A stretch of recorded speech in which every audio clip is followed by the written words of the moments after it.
Plan Commission meeting to order. Everybody have a chance to take a look at the minutes? Move to approve. And I'll second. Motion and second to approve. Any discussion? All those in favor? Aye. Opposed? Motion's approved. Change of use request at 1103 Summer Street, Cheryl and Trent LLC.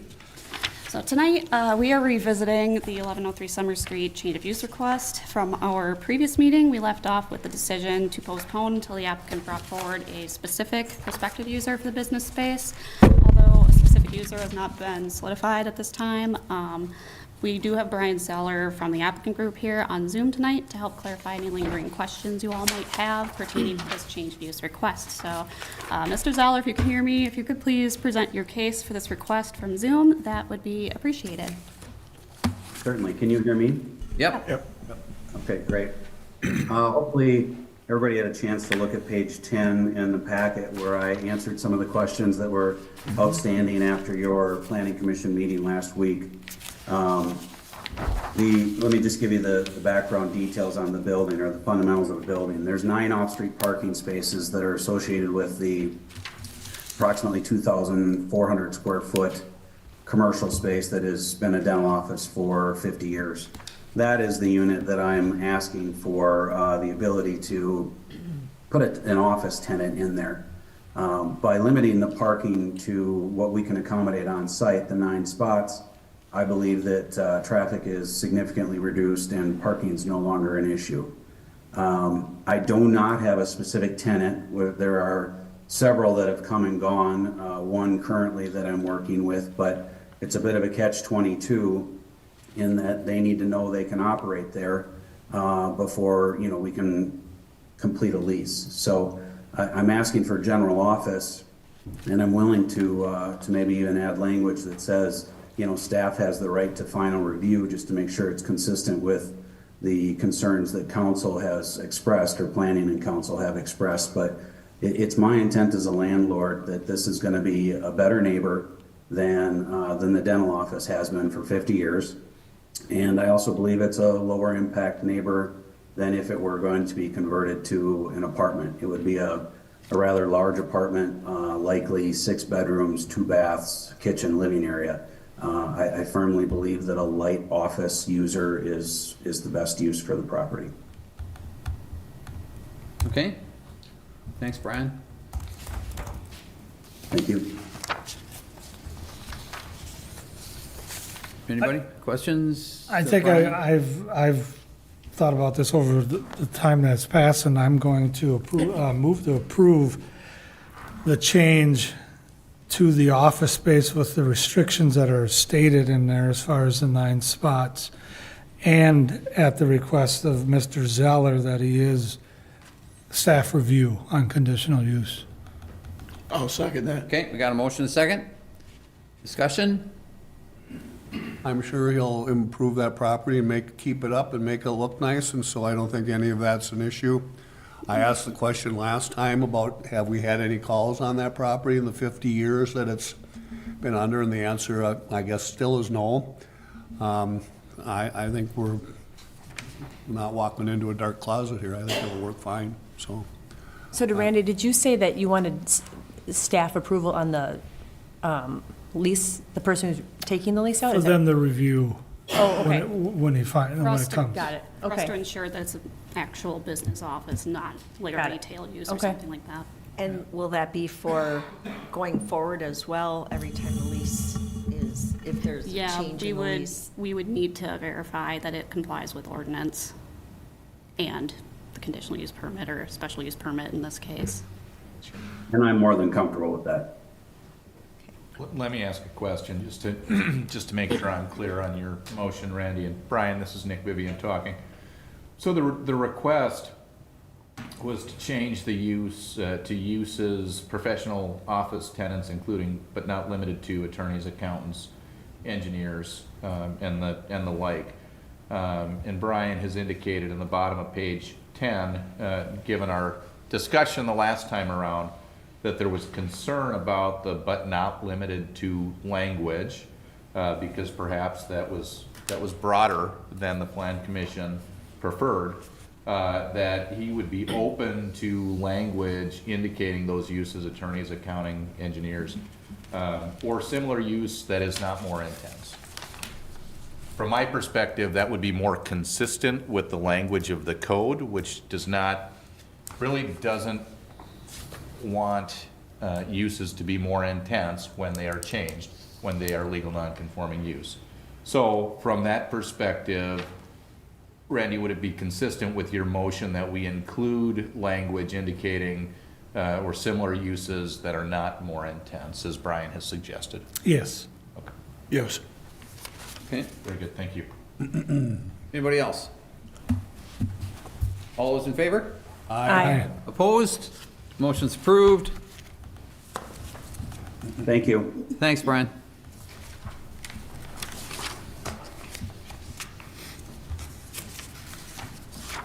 All right, preliminary plat, concept development plans, and request for council to set a public hearing for a rezoning petition from AR agricultural residential to R2, two-family residential at 515 Stage Line Road, Cantor Crossing, Twin Cities Land Development LLC.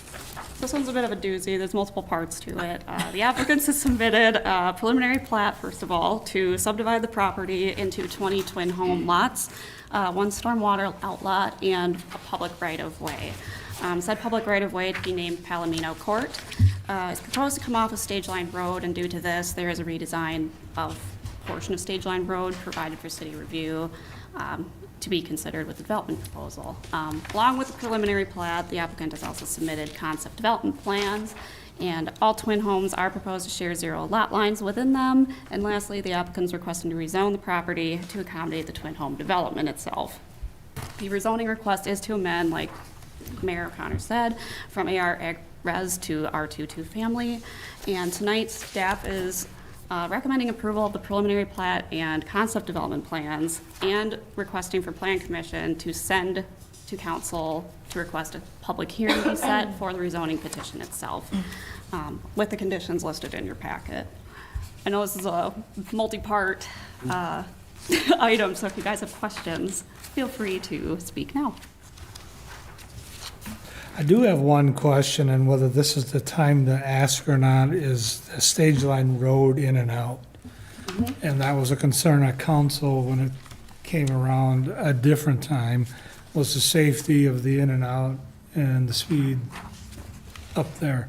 Is that going to be addressed? Has it been addressed? Will it be addressed? Or do we have to address? That is a component of the proposal that we are looking into, and having engineers outside of city itself reviewing as well to make sure that capacity is being met for the needs of this neighborhood as well as for daily traffic needs as well. So that concern is being addressed. Yes. Thank you. Anybody else? All design elements will fit in with existing neighbors and all that stuff. In other words, what they plan on putting in there will not be different or stick out differently or anything like that? Do we know anything like that, or doesn't that matter at this point? I mean, it's not required. If you mean like you want it to match like what the Heritage Greens adjacent neighborhood designs are, Or match or enhance, yes. in a matter of speaking, okay. So those housing types aren't the same. They're not twin homes, they're all single family, so they're not going to be exactly the same floor plan style. But as far as like architectural design, it'll still be, I believe, like not modern, but, I can't think of what the name of it is, but. What is attractive? Yeah, Attractive? it's attractive, in my opinion. I mean, that's personal though. How about consistent with the character of the surrounding community? There you Well, go. that's kind of what I was hoping to have Okay. pop out. But I mean, there's a lot of ways to say that too, Nick. And so that's all I was after, is one form of that.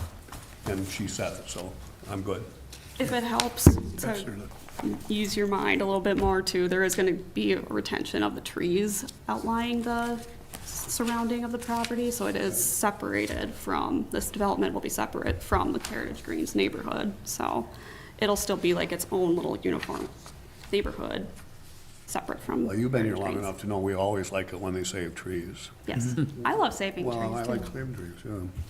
Thank you. Anybody else? I'll move we accept the preliminary plat plan, concept development, and request public hearing from council. And I will second that. All right, we have a motion and a second. Any discussion? That's with the conditions listed in the, With all conditions, yep. Yes. Anybody else? All those in favor? Aye. Opposed? Motion's approved. Recommendation of the Common Council regarding temporary zoning for 604 Old Highway 35 included in the Rhodey petition for direct annexation by unanimous approval. So the property, more commonly referred to as Old Highway 35 Park and Ride, has been purchased by a prospective developer who's looking to annex a property into the city of Hudson. As is commonplace for annexations, the zoning district needs to be set upon annexing into the city, and such zoning needs to mimic the existing zoning from the town. In this case, the town has the lot zoned as ag res, so we have to bring it in as agriculture residential as well. Later on, the applicants do plan to apply for development review. They would also need to apply for rezoning at that time if they decide to put anything in that's greater in density beyond agriculture residential, which is more like a single family.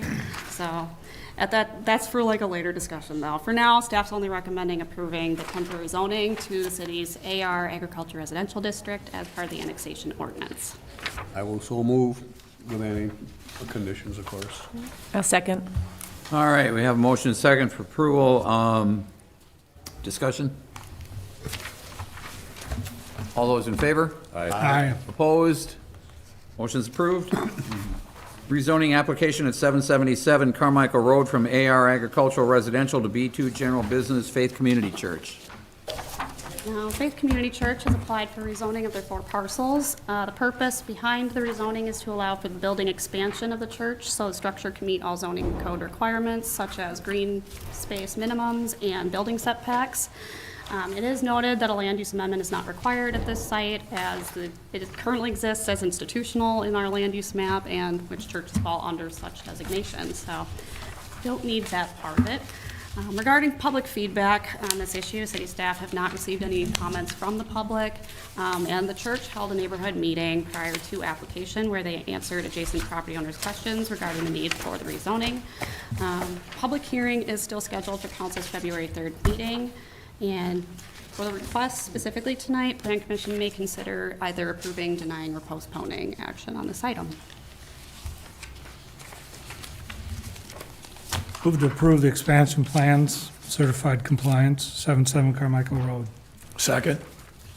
We have a motion and a second to approve. Discussion? Is that the building expansion or the rezoning? What did I jump Well, ahead? the first one. The first one. First is the zoning, right? Rezoning. Yeah, Did I say that right? yeah, zoning first. Yeah. Sorry, any discussion? All those in favor? Aye. Opposed? Motion's approved. Development expansion plans and certificate of compliance at 777 Carmichael Road, Faith Community Church. So similarly, the applicant church is looking to expand their facility by 5,912 square feet. Most of the building addition will be in the back, about 4,256 square feet, to accommodate additional space for children's services. This addition would also increase the congregation space in the front of the building by 1,656 square feet, increasing the building's largest congregation capacity to 1,506 people. Along with the building additions, the applicant is proposing to include a new trash enclosure and a couple of new ADA parking stalls. And to also be in compliance with the new B2 zoning, certificate of compliance was applied for to allow a church to operate in a B2 zone. Staff does recommend approval of both the certificate of compliance and the development plans as submitted by Faith Community with the listed conditions. I have a question. What is the capacity of the Catholic Church in Hudson, right in that neighborhood? Just out of curiosity, I'm just pinching and feeling here. You're hoping somebody here has the answer to that? Yeah, really. Well, I don't know, yeah. We're all heathens. That was a good answer, I like that. We're supposed to know, I'll tell you that. Well, I'm looking for some form of comparison, that's all. Yeah. If we don't have it, we don't have it. Okay? Unfortunately, I don't have an answer for that. I mean, that's a lot of people. 1,500's a big, It's a big Big number, stage. yeah. Well, there's never, what, I think last time I was involved with the church, it was 1,700, but never at one time in that right, set. I understand that too. All churches are that way. They're all in waves, increments. Yeah. Right, right. Okay, well, no, I'm sorry. I didn't mean to. Did you need a new motion to approve on that? Yes. So moved. Okay. Second. All right, we have a motion and a second to approve. Further discussion? All those in favor? Aye. Opposed? Motion's approved. Downtown design review at 408 Second Street for Chippewa Valley Exteriors, Sign Art Company. So here the applicants are looking to install a sunbrella canvas awning with aluminum frame to the front facade of the building at 408 Second Street. The awning would include signage for the business, Chippewa Valley Exteriors, along with some minor branding labels. In all, a total of 16.4 square feet of true signage is proposed on the awning itself. Staff finds both the awning structure and the signage to meet all downtown overlay requirements and sign ordinance requirements as well, so we recommend approval. So move with all conditions. I'll second. Got a motion and a second to approve. Discussion? All those in favor? Aye. Opposed? Motion's approved. Certified survey map, extraterritorial zone, town of Hudson at 669 County Road N. Richard Pearson. So here the applicant has submitted a certified survey map to subdivide property in the city's ETZ zone. The CSM proposes to split two properties into 4 separate lots. 2 of the lots would include farmland and a singular homestead, and the 2 smaller lots, lots 2 and 3, would include an existing shed on one and vacant land on the other for possible single-family residential development. Staff recommends approval of this item with the condition that all new building setbacks adhere to City Ordinance 255-69-D and setback 100 feet from the road center line and 67 feet from the highway right-of-way. Whose zoning applies or that's out of our area, right? So their zoning applies. Their zoning applies, but so does our extraterritorial zoning subdivision. Also, we And these were the have- lots, Section 2. these are the lots that we discussed a couple months ago, right? Are these the same lots? Nope, these Oh, are different ones. These are different, oh, okay. I will move to approve. I'll second. Motion and second to approve. Discussion? All those in favor? Aye. Opposed? Motion's approved. Wow. Got through that pretty quick. Saved us a lot of money. All right, I don't have anything other than to wish everybody a happy new year. Anybody have anything? No, sir? All right. Move to adjourn? Who wants to take that one? It's a unanimous. Well, second. Okay. All right, People to motion do it. second to adjourn. All those in favor? Aye. Opposed? Motion's approved. We stand adjourned. Wow. that Thanks, was everybody. 20 minutes. Ooh. Said I wanted to do-